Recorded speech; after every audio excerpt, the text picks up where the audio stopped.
கோலமாக மறைத்து வைத்த ஆசை கை காட்டுதே.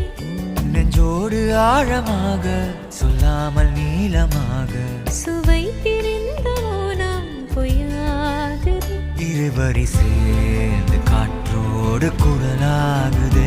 இருபதை